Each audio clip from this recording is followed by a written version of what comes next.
up, everybody? Hey, everybody. Welcome. What? I've been listening to so many of our podcasts. Yeah. I don't know why. I've been listening to them maybe to extract some shit and put out in the world. Write some times down, man. Well, I am. I'm writing some times. Oh, okay. And so much of our podcast is bullshit.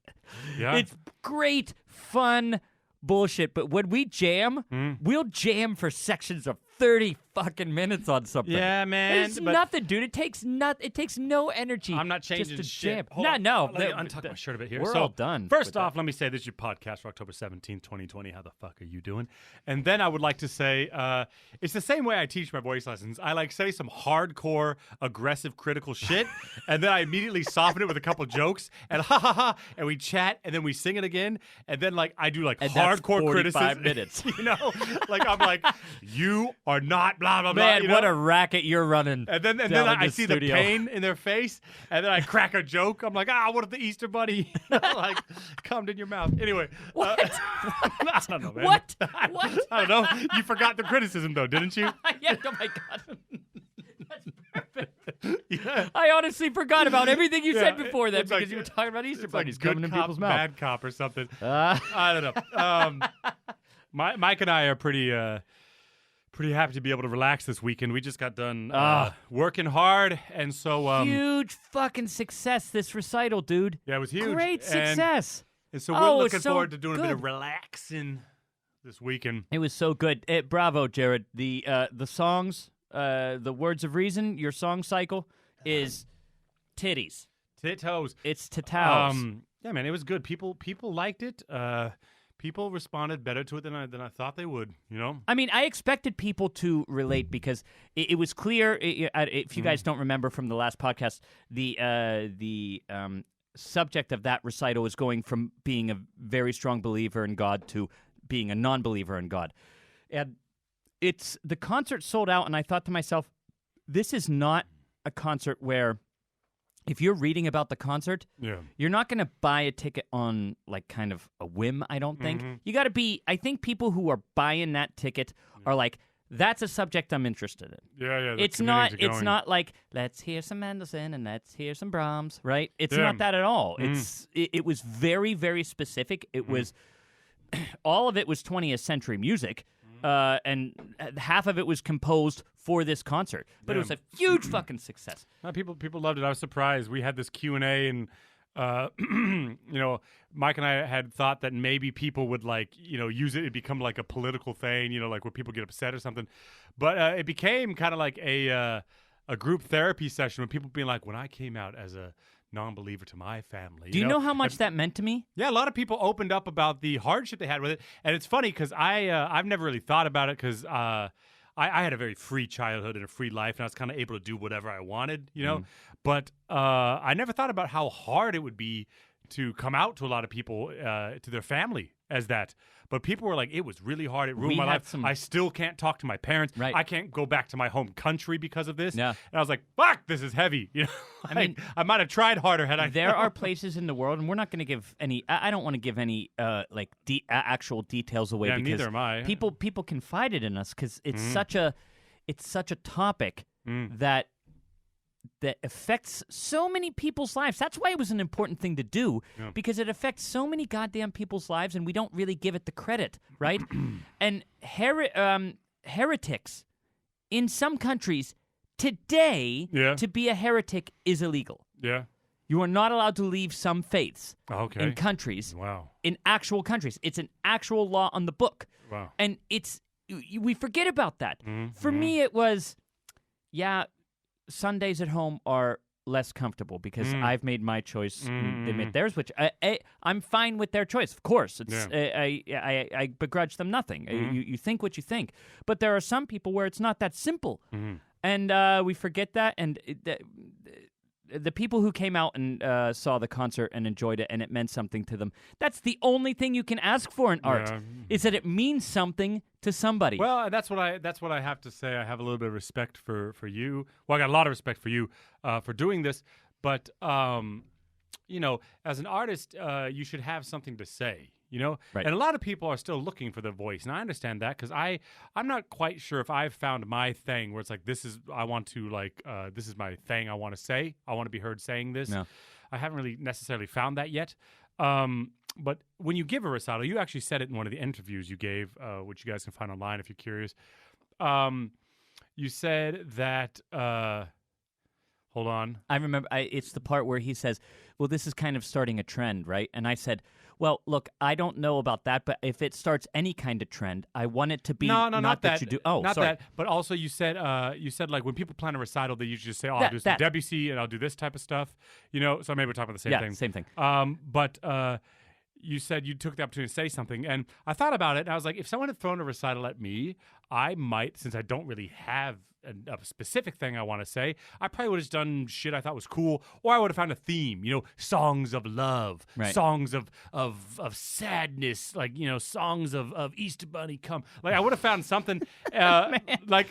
You love that bunny gum. Like, I would have found something that had a theme, and people often give recitals themes, but you don't actually often see people who use a recital as a platform to say something and say it concisely and clearly and in a good way, and you did that. So Well, I look, I have the quote in my head because I edited the little thing, right? And the exact quote was, "I wish that people would first find out what they want to say, which is hard, and then say that thing." yeah. Well, that also you said, which was good. And it's true. And it's like, it doesn't have to be what your message was. I would support anyone who wants to say anything. Any message at all. It doesn't matter.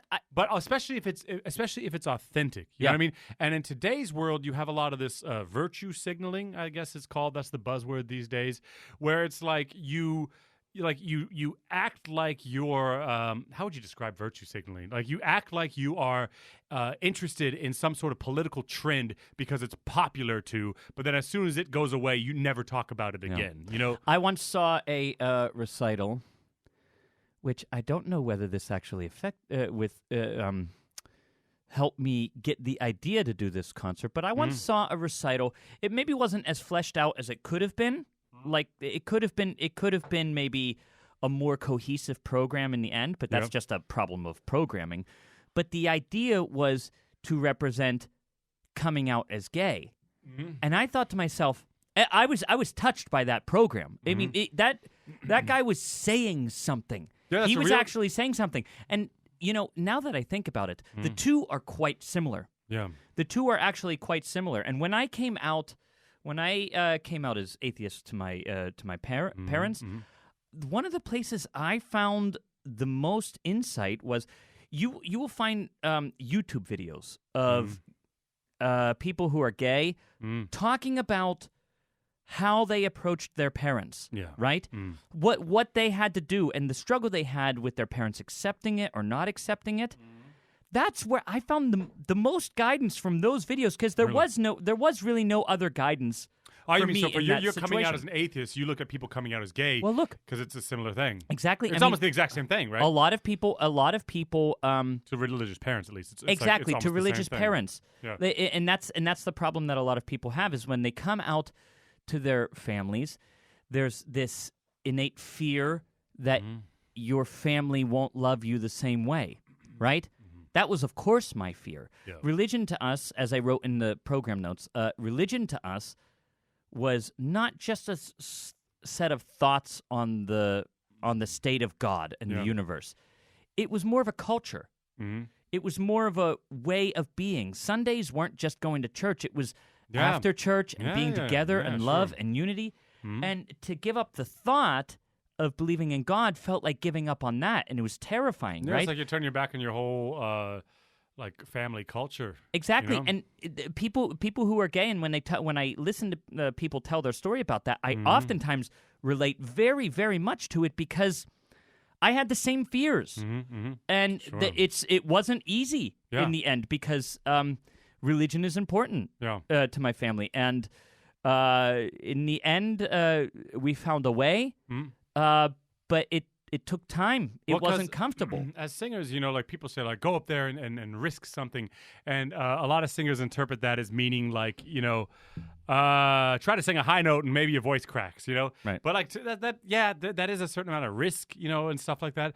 But a bigger risk is standing up there and using your skill, your art to say something that affects the world, to say something about the state of the world, and that's some real risk. And by the way, it's possible because there are a million billion songs out there, and they cover all kinds of different subjects. So if you're doing it, really. Start thinking about ideas now. Start thinking, even if you don't have a recital on this. I told you in the letter. I wrote Jared a letter before the. We wrote each other letters. We wrote each other letters before the thing, which as you do a premiere Geschenk. But for me, a premiere Geschenk, you might Premiere buy gift. them something. Yeah, premiere gift. There might be something that you buy them, but the letter that goes with it is really the more important thing. Sure. And I told Jared, I said, I've had this idea. Like, this was one of the first feelings I ever had so strongly that I thought I must at some point express this musically. Yeah, that's sure. That's really the only one that I've ever had the strongest impulse to do. And I was able to finally do it. So whatever it is, if I've got to, listen, kids, listen get up on to that me. soapbox. If you wanted to be an artist, have a catalog of the things that are important to you. Yeah. Continue to think about them. Continue to challenge yourself all the time. All sides of the opinion, whatever it is. Think about the pro and the con and really work through all things. And then when that time comes when you have to do a recital, it's just a matter of searching through songs. Yeah. No, that's a good point, because a lot of people, they wait for the constellation of I have the opportunity to be up on a stage. I've been given a budget and I have a pianist. Well, I better find a topic, and that's actually kind of backwards, you know.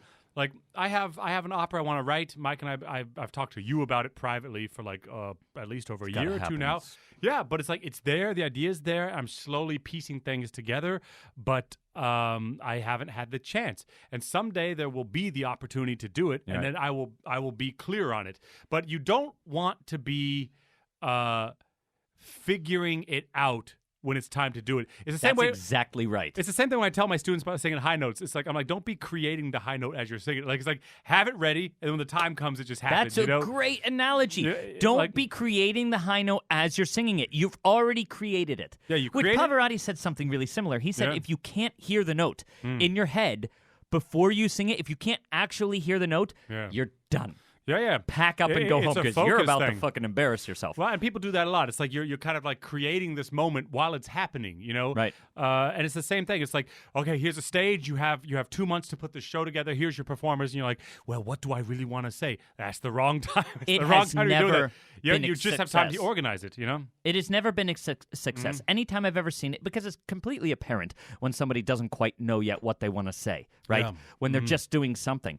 But you make me you make me think of another point, which is once you have the idea, it's a real shame if you force it into existence before the time is ready, because you'll do a bad job. You won't do the job that you could. I couldn't have done this concert 5 years ago. Yeah. Mate, I probably couldn't have done it the way I did today 5 years ago. It was ripe. Yeah. It was absolutely ripe to be just fucking plucked from the tree. Well, that's the thing with ideas, though. I remember, growing up, and I had friends that were dumber than me, and I was lucky enough to have a lot of friends that were smarter than me. I had some dumb motherfuckers as well, because that's part of growing up is that because when you're 16, you're all fucking dumb. I'm sorry, that's true. When you're Everybody 16 years old, you have no life experience. You live with your parents, you don't really know much. But as you get older, some people they stay in the town. Some people they keep the same job they had in high school. Some people go into university. Some people travel the world. It's you start to branch out, and then you become a much more diverse group of people.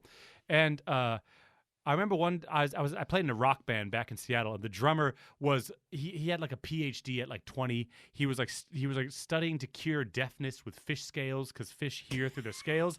He was on another level, and I was I was still a student, you know. If struggling to cure deafness with Easter Bunny cum or whatever. Yeah, that's what he was doing, and I was just, anyway. Sometimes I have jokes I want to say, but I can't do it anyway. I know. But but I remember I said to him something once, I said something philosophical or kind of deep, and he said to me, he was I don't know. I have to think about that more until I know how I feel about it. And that was the first time someone had said that to me, and I was And for some reason, that was eye-opening to me that, like, you don't need to have an immediate reaction to Absolutely. everything. You don't need to have an immediate thought. Sometimes you need to think about things for days, for weeks. Very good. You know? Very good. Not only should you think about it for days and not only is it better to think about it for days and weeks, you probably should before you open your fucking mouth. Yeah. Because the problem is that we are confronted, especially in today's really, really fast-changing world. We're presented with brand new situations, and oftentimes we don't even know that we're in them. Yeah. People don't know today. It's really watch The Social Dilemma on Netflix. Rock your fucking world. Okay. People don't know that when they are on Facebook that they are in this bubble. Yeah. They don't see, they think, of course it's this way. The world, of course, thinks this way because I don't see, because that's what I see. But that's what's being fed to you. Yeah. Right? So how can we really have an opinion on some of these things? Or how should we be able to say, our opinion is absolutely the right one after being sort of spoon-fed this bubble what's hard stuff. on Facebook or like DMs or comment threads or whatever. It's like there's kind of a pressure to respond immediately or else you lose it. Right. You know? Respond immediately and try to end the conversation with that response. Yeah, but it's also, even if it's like friends or it's a photo, it's like you're scrolling through and you see a photo and you want to say something. It's like there's kind of an obligation to do it immediately. But like with emailing, I still like emailing because like my fucking accountant will write me an email and I'm like, I got to think about that. Right. Give it the gold star in my Gmail. Right. And I take a day or two and then I write it back. But I never do that because if I don't respond immediately on WhatsApp or Facebook, it's fucking gone, and I'll never answer you because it just gets lost. It's like the structure of it all, right? You Because know? because the algorithm is constantly feeding you new information, which means that you don't get to dwell on thoughts. And why? Because it's just pushed out of your head from the new thought. Yeah, and I feel like there's a learned behavior, and when I speak to people, I get the same feeling. Like I'll ask them like a confrontational question or something like that, and they're like, nah, and they answer something, even if it's bullshit. And it's like, don't you want to think about it? Like I'm not the best with money, but the way I control myself is whenever I want to make big purchases, I write it down, I make a list, and I give it like a week. Unless it's something I need right away. But you'd be surprised how many things I cross off the list or buy a cheaper version of, or something, or just thinking about it. I'm like, you know what? I could do it differently, you know? Or has my life been really that bad without that thing? And you think, no, it's okay. Yeah, and I have some frustration, but not much. And these big life ideas, you know, that like you might like have a themed recital about.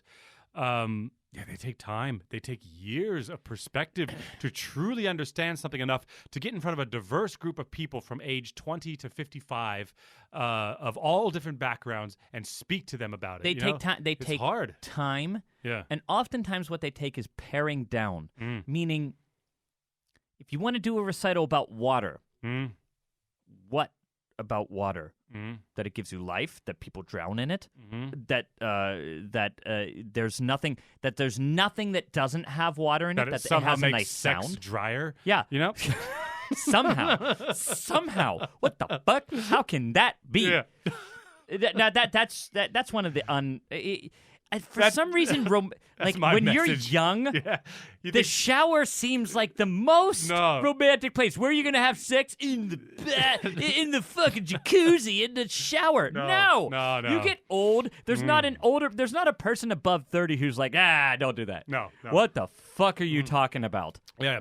But no, I get what you're saying. I get what you're saying is exactly what do you want to say? And I mean, that's interesting when I see people say something that is personal, you know? Because usually I don't give a shit about program notes, you know? Because people write the same fucking shit all the time. They're like, Clara Schumann was the it's either some biography about some dead person, or it's like when I first found Ravel's Don Quixote like song cycle, you know, I was but a boy. And it's like, I don't give a shit. Like I was but a boy. You know, like but when someone says like one of the hardest things in my life was coming out as gay. Yeah. You know, and it there was fear and there was doubt, and this recital represents the 5 stages of grief and acceptance I had to go through to become who I am today. That I want to read in the program notes, but also I want to absorb every second of that recital, because it's like, I know you want to say something, so hold on. No, it's okay. Go, please. It's I don't want to interrupt. I'm gonna make a weird analogy, but it's gonna be heartfelt. Okay, it's like when you watch too much porn. Okay, it's like you get desensitized to the normal shit, so you got to get into weird shit. You know what I mean? It's like it has to be another level, but it's the same thing. Go ahead. When I see artificial like emotions on stage and people are just kind of like going through the motions and like trying to do a good job of performing, it was exciting at one point in my life to see someone kind of like act like they're sad, but it gets boring. You know, I've seen so much live theater that it gets boring, but when someone stands up there and I can tell that they're telling me a true fucking story of their life and they're using the medium of this music to do it, that is captivating. Well, look, I'll watch that. That's good. You said the porn analogy is actually not bad because what you're saying is what you're actually saying with it. I just want to make it clear for people who might not have gotten it with your weak ass explanation.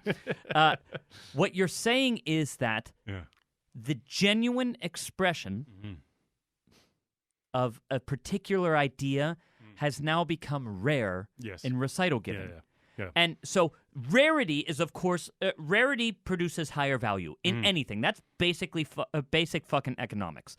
And whenever you say, this is the most personal, singular idea to me, and then you're going to express that idea, that, of course, is a rare event. When somebody, let's just stay on this topic because I mentioned the recital that I saw, and you also mentioned it again. When somebody tells me I had a hard time coming out, and this is how I felt, my ears are perked immediately. Immediately. And if they've done it now, okay, so there are a couple stages. You can have a great idea. Yeah. Then you got to pick the right shit. Yeah, sure. If you don't pick the right shit that really... which is why the half of my recital was completely newly composed. Because I wanted to make sure it was the right message at the end, right? And I had two composers, Michael Ippolito, who is a great composer. He's an old buddy of mine from CCM, and the guy is a fucking master. And then you come along and are writing these scenes for me. They're like operatic scenes pared down to a fucking Lita album, and it was just woo. And then we wake up today. And who performed the fucking recital? Mikala Pager. Oh yeah, Mikala Pager. We got all these reviews in the newspapers. Great reviews. And they spelled my name right. They spelled David's name right. Yeah, good reviews. But they could not get Michael's name right. What the fuck? His first or his last name, which is hilarious, or the title of certain sets. Yeah, like Michael Ippolito's set is 1,000 Tongues. Yeah. All right? Yeah. It's from a Stephen Crane poem where he said, I have 1,000 tongues and 999 of them lie. Right? Yeah. It's 1,000 tongue now. Yeah, 1,000 tongue. I mean, I know that's a small mistake, but you're a fucking journalist. Yeah. You're a journalist. Well, yeah, you're a journalist. You're putting it in a goddamn newspaper, but also it's like you got the fucking program sitting there. You're like, they were free. We didn't make people buy them. Right. You know, like, there's no excuse to. Two. It takes about 5 seconds to wait. 1,000. I don't speak the language. I want to double check. 1,000 tongue. But how are you even hung up on that? Your name, Michael, is spelled the same, isn't it? It's not even an uncommon name. Michael is like the most common fucking name in the entire world. Yeah. And why? By the way, why couldn't we find it last night? Somebody sent it to me last night as like a JPEG, and I looked online. I couldn't find it. Why? Because I was searching Michael Pegger, and that name didn't exist anywhere in the goddamn article. No, but it's hilarious. It's an interesting point you bring up, though, because I think one reason also people are afraid to say these ideas on recitals is critics and criticism. You know? Yeah. It makes me really mad because every artist has this persona of like, oh, I don't give a shit what critics say, but most of them really, really do, and you know it because they're always posting it online and shit like that when it's good. But I told myself with this recital, I was like, if there's a scathing bad critique, I'm throwing that shit on the homepage of my website. Nice. You know? Like, fuck them.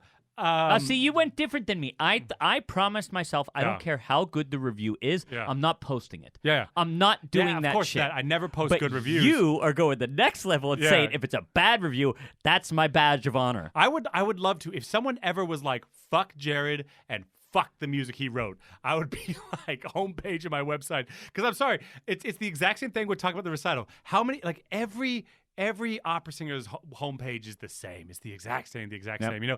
And if I went to someone's homepage and it was like Jared Ice is like the Antichrist to operatic music, that's in this immediately genre, interesting. I'd be like, the fuck is this guy doing? And I would click through all their shit, you know. And that's seriously, most of the time it's Sarah Blurkelton's voice carried over like a shimmering glow of glassy beautifulness, and it's like, what? The New York That Times means said her nothing. vibrant bubble of fucking like, but like, yeah, I don't know. And people, yeah, they get too hung up on critiques, and it just seems so obvious to me. It's like that is one random person's. And do you know what qualifications you need to become a critic? I wonder. Nothing.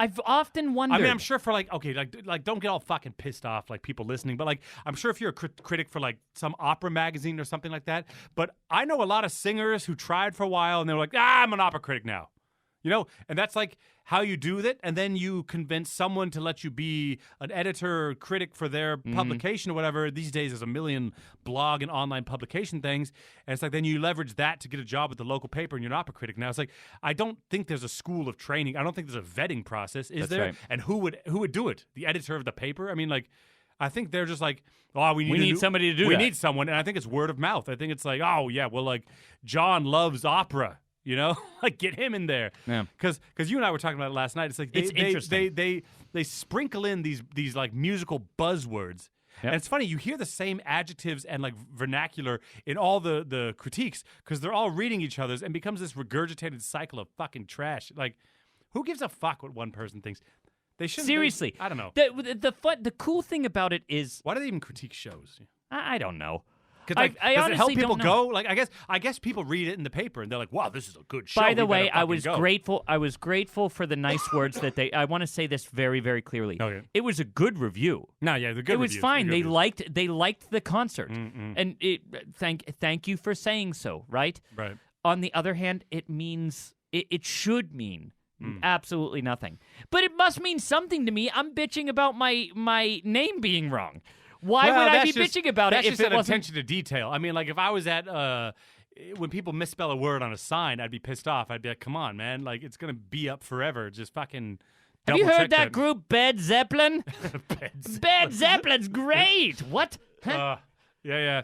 Nah, and like another note for you guys out there while we're on the topic of critics, I sang this one of the biggest things I did when I first came to Germany. I was singing, and someone gave me a shit review, right? Like they like praised everything. They were like, but Jared Ice fucked it up with his shit fucking voice, right?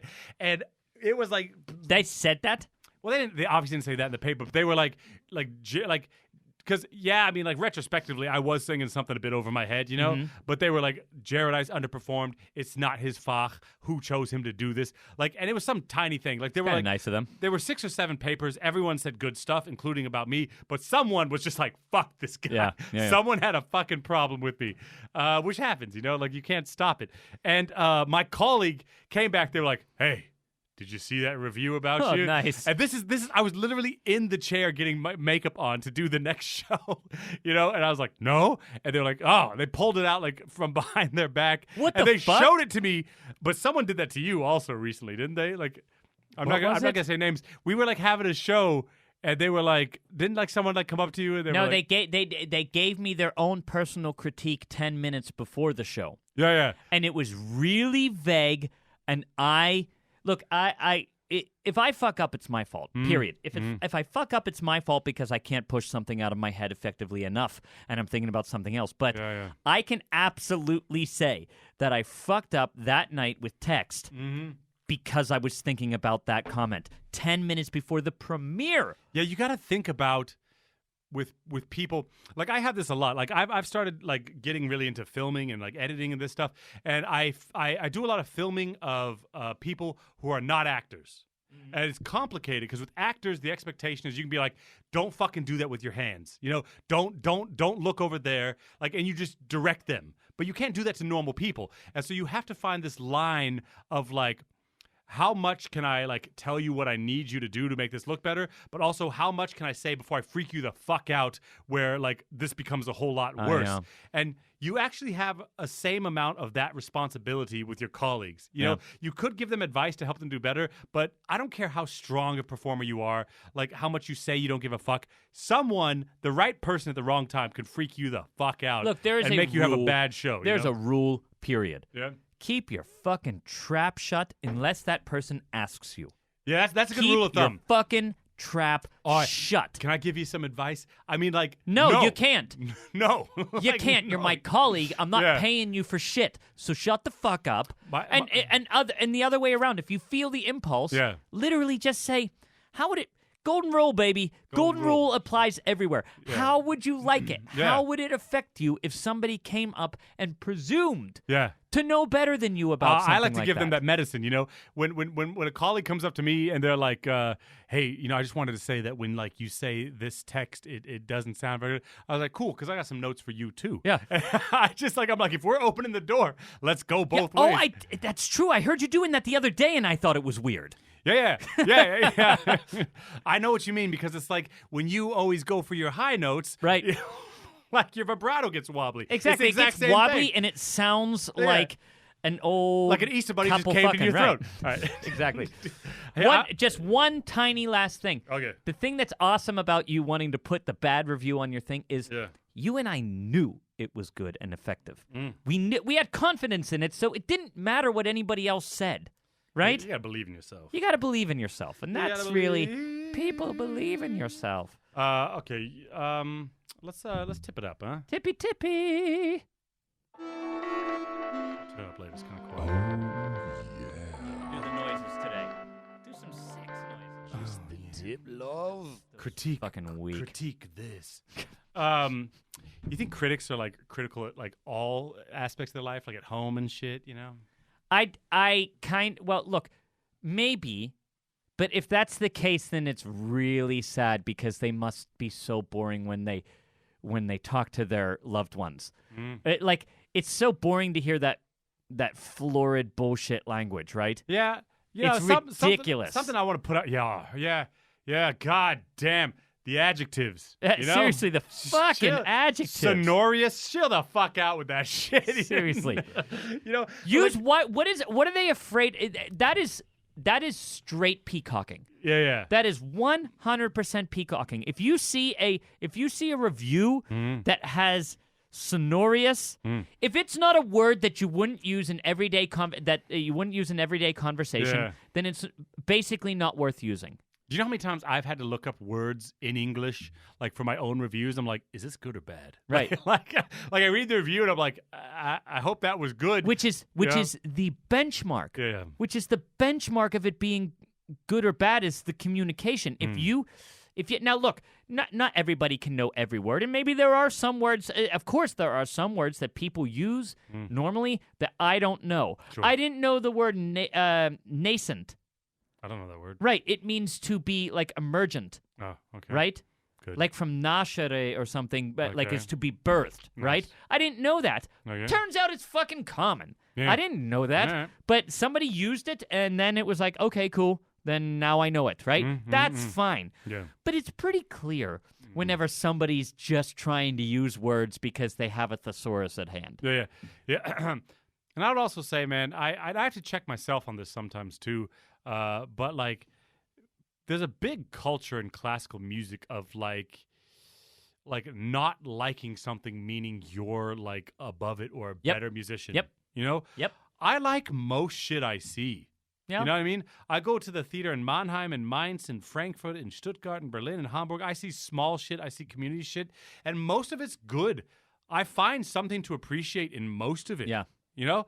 I mean, the last time I can remember being like, this is fucking shit is when you and I saw Cats and we left. You know, like, oh my God, Cats was the worst goddamn movie Cats I've ever was shit. seen. And like sometimes it is shit. Sometimes it is shit. But, By the way, don't fucking judge us. Yes, Jared and I went alone to go see Cats. One bucket of popcorn. It was one bucket of popcorn, a lot of K Jelly de Manina moments in that bucket of popcorn. But it was a lonely Christmas. A lot of buttery fingers. My family was up spending Christmas time with with my in-laws, and I couldn't go because I had shows. Jared just happened to be in town. Let's go to the fucking theater. What's playing right now? Cats. Well, we were really go. down to see anything else. Yep. And I think Cats was like the only thing. choice. Yeah, so we're like, it's Cats. And we made it like, 15 minutes? Oh, my God, it was bad. There was that scene where that cat was in the kitchen singing on the table, and we were like, this is it. By the way, I know we're supposed to be doing just the tip right now, but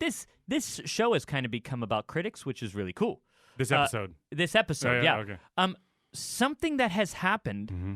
in Germany, which is to Germany's fault. Okay. It's to Germany's detriment. Oh, yeah? Is that this idea of I'm above it because I disagree with it has led Germany to basically completely disregard traditional productions of opera. Mm-hmm. You go to America, you can still see Musetta come in a beautiful dress. Sure. Like maybe the production is modernized in some way. Yeah. But it's not all gray suits and black box theater where Musetta has a chicken on her head in a gray suit for some fucking reason, right? And now it is really looked down upon whenever there's the slightest whiff of a traditional production. Yeah, which I don't get away because I mean I get it. I don't want to see the same show over and over and over again. But it's like if you do something well, and you do it exactly as it was intended to be done, and you execute it really well, it's a good and it's still effective. And I think it's a mixture of like the trend of being critical, which is there's just a trend of like, you're not doing it right. I don't know how to do it right, but that's not it. Like everyone wants to be that fucking person. It's kind of virtue signaling with artistic opinions. Yeah. So there's that aspect of it, but also I think a lot of people hide behind the newness and the weirdness of something because it's really hard to just do it without anything that people haven't seen before. Right. Because you could if you have her come out on stilts. It's like you don't need to plan as much. That's why you should just write new fucking pieces and do something new. The other thing, sorry to bring it back around to the recital thing, but I don't care how old you are.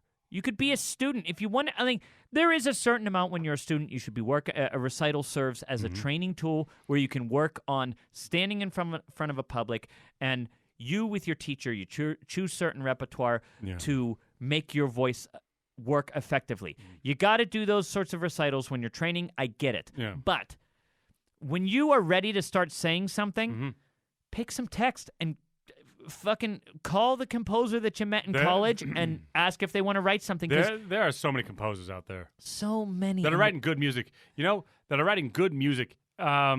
And people don't go that route. And also, I've said this before on the podcast, and I'll say it again. When I was in the rock world and shit, there was just this whole, like, if you want to do a show, you got to put it on. You better find the lights and the cameras in the venue, and you better figure out how to sell tickets, and you better, like, write the songs and produce the songs and record the songs and make the album art. You had to do it all. And in the classical world, there's absolutely no feeling of that. Right. And I think during Corona and COVID and quarantine, I think people kind of inched in that direction a little bit. I was like, if you can't find the songs to represent the thing you want to say, find the text and get someone to write music to it. And if the text doesn't exist, find a fucking poet. And if it takes an extra year, if you have to wait for 2 years, do it and don't finish till it's done. Yeah. That's a good habit to get into is doing it right. Yep, doing it right, not quickly. I have a shit kitchen sink, all right? Two sides, two sinks, and the faucet doesn't pivot left or right. Oof. Right? Oof. And so I went to the hardware store and I picked up a new faucet, €30, right? One that has like the snake that comes out and everything, right? Nice, I was like, nice. I'm going to be washing dishes on both sides of this bitch. I had to break the old sink faucet to get it out, Oh my God. Look down, the hole's too small, right? I borrowed your drill to try to drill the hole. Yeah. Couldn't fucking do it. Didn't work, right? Stainless steel's tough. Yeah, had to buy a new sink. That meant I had to buy a new sink cabinet. And that meant I had to then buy cables because the cables are too short. And this €30 project became like a €500 project. And at every stage, I wanted to cut corners. And I was like, no, fuck it. No, we're doing it I'm right. down this road. I've invested too much fucking time, and it will be done right, even if it takes longer. This 20-minute project now is a 5-day fucking project. Yeah. And that's how I feel you should also be about like recitals and shit. Like you wanted to do it in a year, you wanted to do it for this semester or whatever the fuck. If it's not ready, come up with another idea. You're creative. You have no shortage of ideas. Put it on the sideline. Yeah, don't keep burn working it. on it, and then bring it back. But yeah, once you do it, it's done. Yeah. You know. Yeah. All right, let's tip it up. All right, tip it. Kind of feel like we should play the music again. That's been so long. I'll play the music. I don't give Fuck a shit. it. I don't give a shit. Yes. Yes. Be true to yourself. I was doing some very poppy Yeah, you slapping there. clapping cheeks over there. Hello, friends. Hello, friends. That's a new one. Do we know these people? We got a few titles here. Let me give them all to you. Hello, friends, comrades, opera gurus. Okay, opera gurus. We're not your fucking gurus. Oh, man. Never have a guru, but thank you. They mean it as a compliment, I think, so thank you for that. I know, I'm just fucking around. I have a wonderful group of friends that I love dearly, but sadly, none of them listen to opera. And while I really want to do the Power Hour, especially the version narrated by you guys, I really don't want to do it alone. This got me thinking. You have a solid fan base of opera lovers, and it would be cool if we could organize some online event, maybe in smaller groups, and connect. What do you think? Good or bad idea? And then there's some personal shit here I won't read. It's not the worst idea ever. Yeah, like, what do you think that means? Do you think it means like we do like a Power Hour live? I guess live so. Power Hour? We do like a Zoom conference thing. Yeah, I wonder how that works. I guess like Maybe we do like a competition because you can only do what, like 20 people on what, Zoom? on Zoom. Unless you pay. If you pay like for a business plan, you We're can not have fucking like 100 paying. fucking people. It's a good idea. It's not a paying good idea. Hey, we probably won't get more than 20 people anyway. Yeah, I don't know. Like, if any of you know about like Mike and I'd be willing to do that, but we're really fucking busy. But if any of you know like a platform that is affordable that Mike and I could host, like, because basically, okay, I'll put it out there on Instagram or something. And if you guys can write us and let us know what you think about it. But I'm down to drinking with people. Yeah, because the thing is it would have to be interactive. Yeah. Because otherwise we would just do a Facebook Live, right? Right. So I guess it's like if we want to interact with people. So I say we start small. I say maybe we do a secret sponsor meetup. Okay. You know, and 'cause what? Record it and put it out there. Well, I don't know. We have to. No, I'm not going to record other people having private conversations. Why? Because it can be held against you in the court of law. yeah, I'm too tired. I'm too busy to deal with that shit. No, like, gotcha. no, I'm saying like because we got like 50, 60 sponsors. Yeah, like half of them wouldn't do it, so we could probably fit them all in a Zoom meeting. And we just get drunk, play the round of the Power Hour, see how it goes. Would we? But it's an interesting idea because I'm starting to think already how we decide whose mic to open up. If we're the administrators, you would have to convince us over your video somehow to open up your mic. No, so you we would just get let some them all mic time. open like a fucking ancient Greek court, just like like shit. Yeah, I don't know. Burn a witch. You know what's cool about Zoom is you can put people into breakout rooms, so you can just group them up. Oh, okay. So it's like you four are talking now. Just fucking chaos. It would Don't say it. Yeah. That's it. You're in the wrong room. Put people time Go out. over there. No, I'd be down. I think Mike and I will do that at some point. But I think That sounds like a good idea. Let's start small. Let's do a secret sponsor meetup, which I guess is a good segue into plug into sponsorship. Oh, yeah. If you want a shot at getting into the secret sponsor meetup, which is now I guess happening, please make your way over to our Patreon page. You can find it easily from our website. Go to our donate tab. For just $5 a month, you can get access to double the podcast. After every podcast, we record a second but not full just podcast. double the podcast. You now have all those podcasts going. Last 3 years of spanning back, podcast, baby. videos, content. And then also special things like this potential meetup we're planning. If you want to make a one-time donation, go Which to our we're Buy not Me a planning. Coffee page. You can buy some stickers or just send us a motivational message to get us through these fucking dark times. Hey guys. All right. Thank you for writing in about the Power Hour. It's a Oh, good and idea. subscribe to us on YouTube if you We'll can. again do it. Whatever the fuck you want to do. It's okay. It's fine. Here's a new one. Gentlemen. Gentlemen, Never been called gentlemen before. I only sarcastically to call me basically an asshole to my face without calling me an asshole to my face. Gentlemen. Shut the fuck up. Do you remember that episode we did back in season 1 about like, is opera bro a no-no? Do you remember that? Yeah, because people called us the typical opera bros, and we're Which like, we- we have to express ourselves. Which maybe we are. I don't know. I didn't Wait, know what that means. There's no I'm not a opera bro. I've never been called a bro in my life. Most bros think I'm that is what you said. fucking in that opera episode. nerd. That's the thing is bro applies to this main. I'm not talking about it Yeah, right now. we're not Okay. getting into Gentlemen. it. Listen to. Oh, I just looked season at the one. lights. I got the green dot. Okay. Gentlemen, just listen to your latest podcast, and the debt discussion on Just the Tip was incredible and timely. I sent that off to my budding opera singer the moment I heard it. Thank you, thank you, thank you. I could have put more gusto behind that, I guess. Wait, he's a teacher, and he's teaching. No, his child Oh. is like a trying to have an opera career. We have other fathers that listen. This is weird. I don't imagine many older people listening to us. I know I'm a father, but I don't have my kid's not trying to be an opera singer yet. So this guy's son or daughter is trying to become an opera singer, and he's listening to us. What? Because he wanted to find some fire against it or something? I don't know. Anyway, No. Because he's written us before. Just trying to get into it. Awesome. You know, your kids have a thing. You want to get into it and you want to know more. He's also a fan of opera. Yeah, cool. Thank you. Pizza. These are the things. These are the things no one wants to talk about in the arts community here. Why? Pretty simply, there's a deep conflict of interest that exists in American arts education. As a parent during the whole college selection and audition process, I was astonished at the game that was being played. In no way do I feel personally angry or slighted about it because I saw it for what it was, but I can see how people would easily get caught up in it, throw caution to the wind, and then realize too late they've fallen into a deep debt hole. I don't know if you follow the latest prices for vocal training at the U.S. schools these days, but I can run what I know for you real quick. Cool, I'm excited. Ready? Well, let's play a guessing game, okay? How much do you think Juilliard is a year? By the way, I don't know if these are true. This person wrote this in, so if you have more... If you're a Juilliard admissions, blah, blah, blah, then write us and defend yourself. I don't know. I always hate when people guess too much. Fine. 80,000 a year. I was going to guess way less than 80,000. I mean, that's what he said. Mike's up out of the seat. A year? 80,000 a year. $320,000 before you have to pay. That's some fast math. Good for you.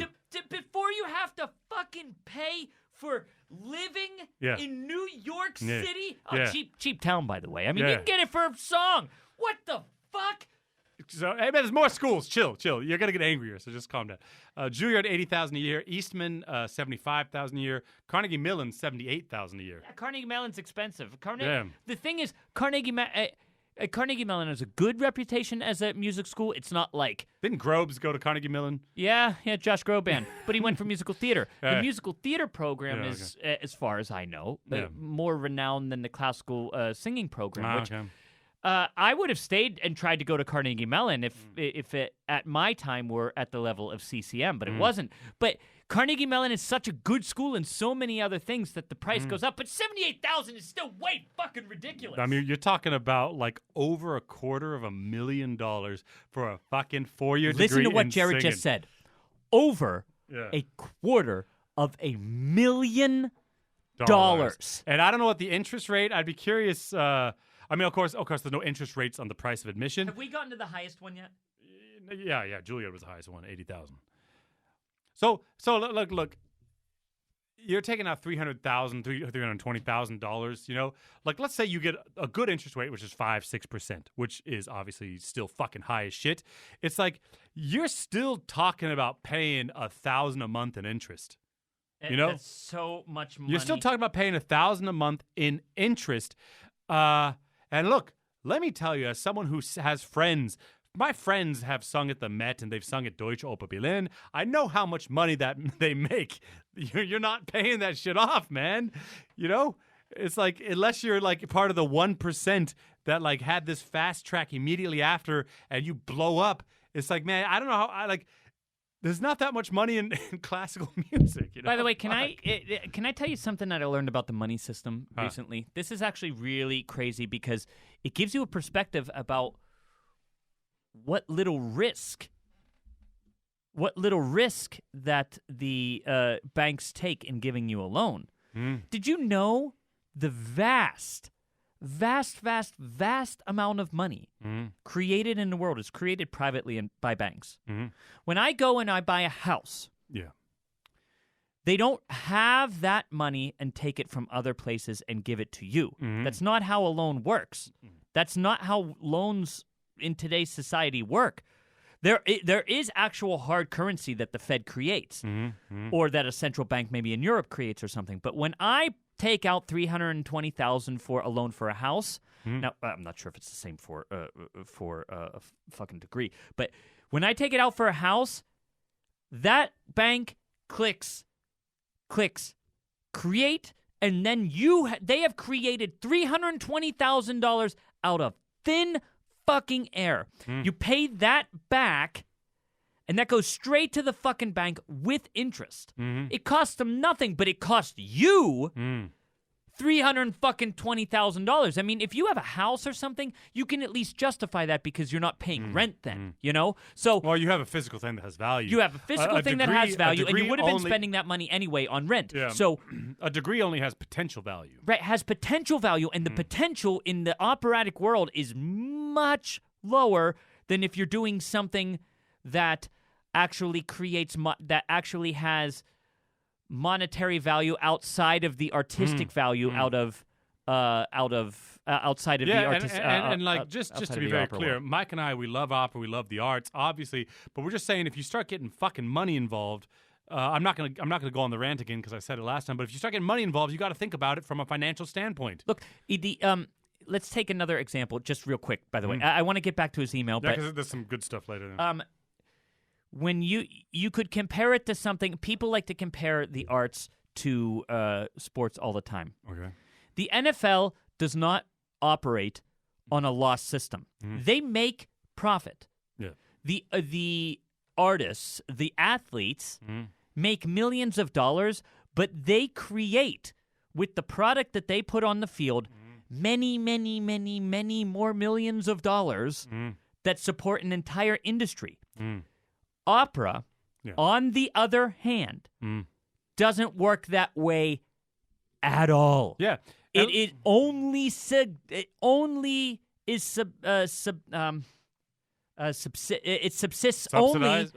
subsists only from donors, and in Germany's case, state support.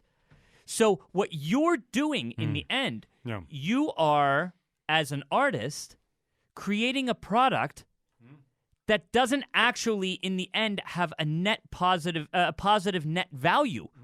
It costs money, which is fine. Yeah, like you and I talked about we're okay with that. How much money me, you, and all the composers and pianists got paid for your recital, and how much it costs. I mean, I think they made a loss by printing the programs alone. Yeah, you know I mean, the thing is, it's fine. We've all decided that art is okay with that. And look, but because of sorry, 1 second, I got to get to the end of this. Because of the very nature of art having to be subsidized by either private or public entities, that means that there's going to be less of it in the end, which means that your potential of making that $320,000 back goes down. Yeah. I know we've covered this before, but it's a big $320,000. That's a lot of that's a lot of fucking money, man. And you're making that decision at a time of your life where you don't understand how much. Where you don't understand how much money that is. Yeah, look, I think it's gone. Oh well. Go ahead, read his email. I'm sorry for ranting so much, but $320,000 shocked me. 80 shocked me, and then I let me say this real quick. So like the thing is like I don't want people thinking that like I mean obviously you understand Mike and I aren't anti-opera. I mean we're not. We lose money on this podcast every month to talk about opera. Right. Like, we love opera. It's our careers. It's what we do all day every day. But at the same time, just be careful. Like make sure you understand what the fuck you're saying. When people compare opera to Netflix and you're like the arts are necessary, it's like yes, they're both the arts, but like don't compare the public's consumption of opera to the public's consumption of Netflix. That's not a realistic comparison. They're not comparable. Only artistically, but not financially at all. Yeah. And so you can't like and I'm not talking about the validity of each one. I'm not talking about how artistically valid they are, how much they mean to you as an individual. Right. I'm just talking about like you said about the NFL. You know, when people talk about Justin Timberlake, don't compare Justin Timberlake to Jonas Kaufman. Those worlds are not comparable. You know, it's like there are children right now that are 8 years old that are running races in track and field. You can't compare them to Usain Bolt. They're both running races, but it's not the same fucking thing. You know what I mean?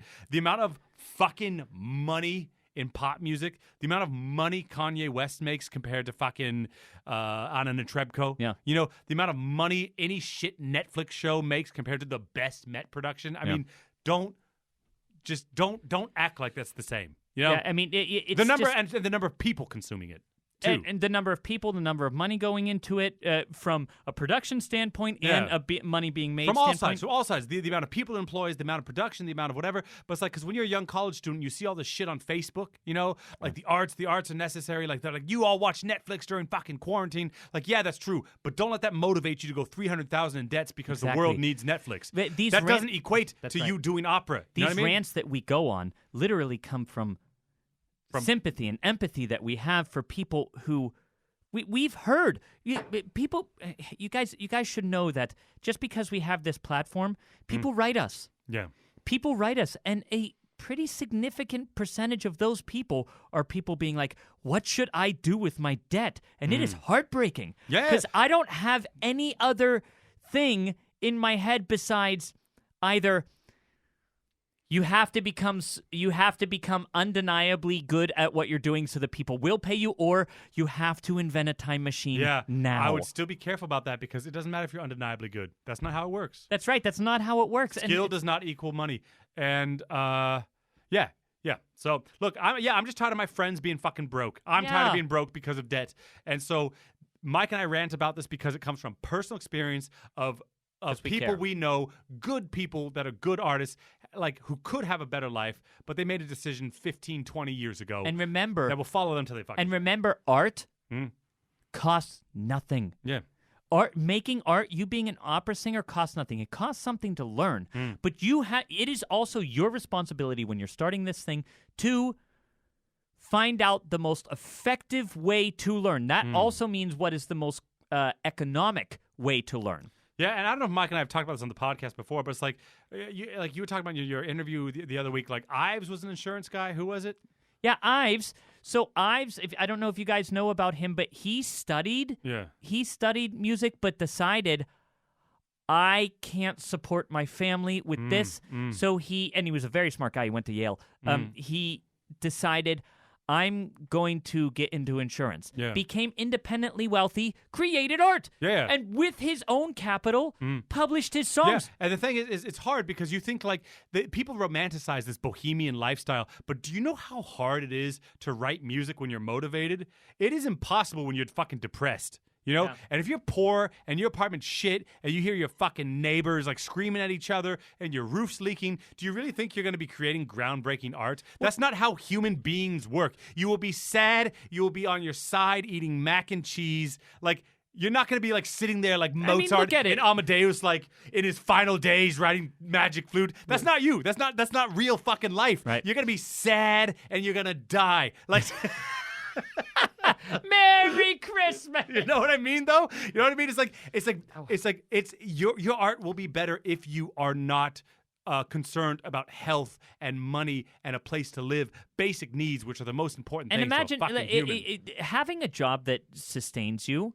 Yeah. Having a job that sustains you does not preclude you from making art, art. Verdi had a bunch of land that he owned. Like, a lot of these people we talked about on the podcast had other things they were doing. And they were, of course, very successful in their art. But imagine this. Imagine you go But that's my point, is the most successful ones had other things. That's right. The unsuccessful ones definitely. Well, imagine for a second that you go to school and you get something that can clearly make you money. You start making money, and the entire time you're doing that, you're paying for voice lessons, you're getting better, and then you think about the recital you want to do, create a CD, which, by the way, today, it's not like creating a CD in the 50s where you had to go to a studio and they had to scratch a record to make the goddamn CD or record. No, you can record it on fairly cheap equipment nowadays, make a good quality recording, put it out there, have it on Spotify. You could do all of that, be completely artistically genuine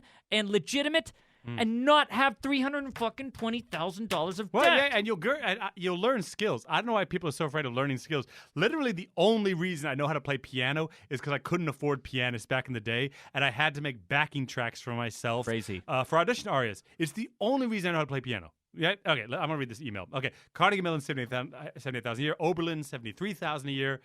Vanderbilt, 73,000. University of Colorado, 35,000. Nice, we're getting down.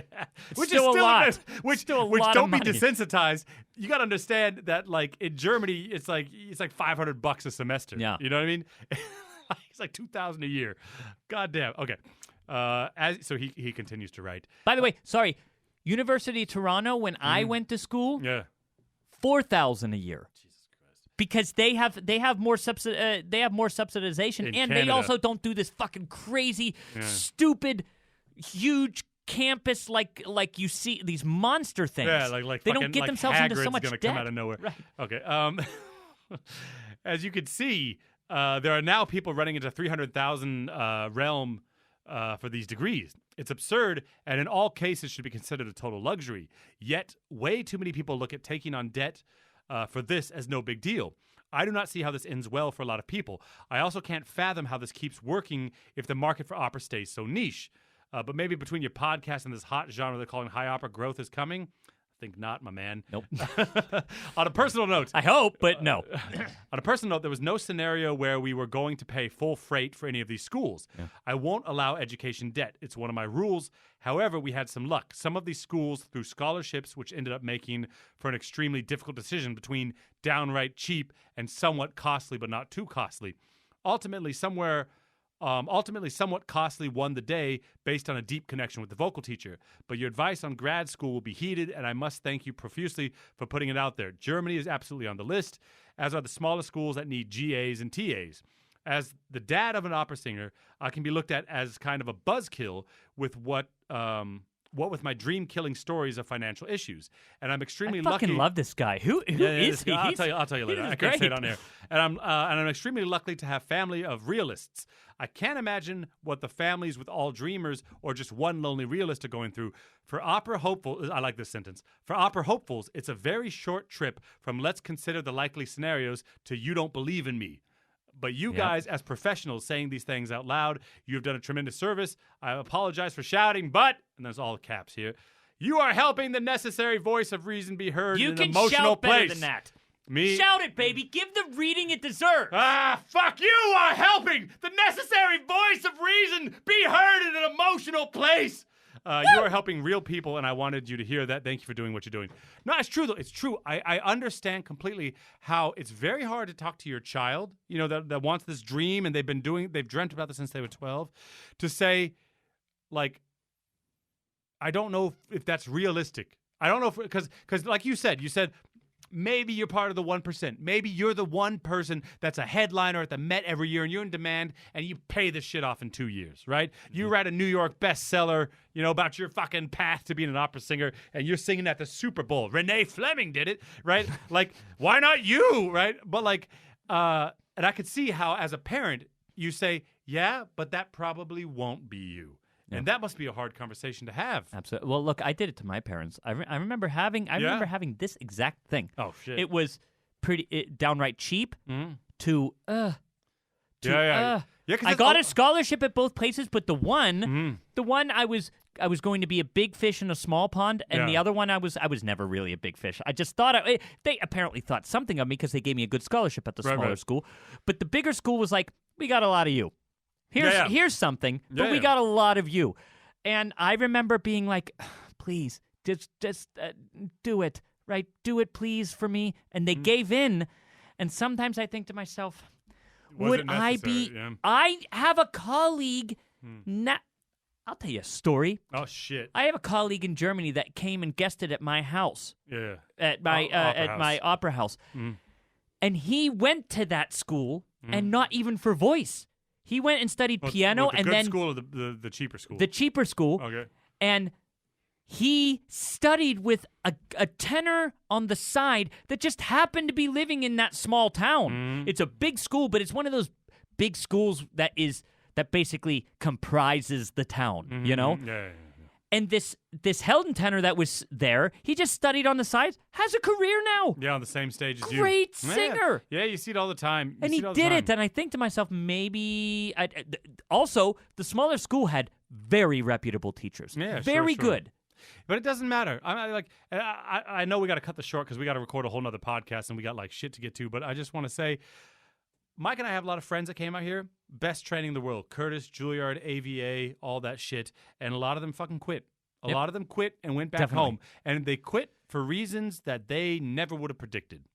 You know? And there's a lot of people. I mean, I got my bachelor's at Ellensburg. I can't remember the name of the school. Central Washington University. You ever heard of it? Nope. You know, but it wasn't that expensive. But now the thing is, here's a bit of advice. Yeah. Go become the next ornament on a program's the hood of their car. Yeah. I said that terribly. What the fuck are you talking about? I'm saying you can become that hood ornament. Yeah. For a smaller program. Yeah. Actually, I was in the alumni magazine. I have a decently successful career, but because I went to CCM, you get lost. I don't know if they've ever mentioned my name anywhere ever. If they did, I'm sorry, guys. I haven't seen it. But other people have been invited back to do it and to do like things like talk to people, and they haven't done that to me. There's a pretty big. It's pros and cons, and you got to look at your life. But there's a pretty big advantage to being a big fish in a little pond. Yeah. I like every lead role. You know, no, my masters. Lots of experience. They asked me, "What do you want to sing?" Yeah, yes, that happened to me too. I was like, I was like, can I do Don Giovanni? They're like, yeah. It's like they did a production. You know, it's like there's some big advantages to that shit. And by the way, that's how programs grow. That's how programs grow. It wasn't always that, if you go to Houston now, Rice has a great voice program. They weren't always considered in the top, but now they are like, that's inarguably one of the best programs out there nowadays. And that happened because that program got good students to go there with good teachers, and now they have a bunch of successful teaching people singing out there, so a program grows. Why not go be part of one of those success stories? Yeah, sure. They're not really hiring complete idiots to go teach singers. They're pretty thorough with these vetting processes for getting professors. So you're not going to be completely led astray. So get out there and go fucking learn something. They at least know more than you. That's for damn sure. Yeah, that's for damn sure. I mean, that's pretty much it for today. And I guess go vote, you lazy fucks. Yeah, go vote. I got my ballot. I'm sending it tomorrow in the mail. Nice. So we'll see you in 2 weeks. And secret sponsors, go to the secret sponsor section and get that podcast. Dude, 320,000 is so fucking much. No, don't do it. See you guys.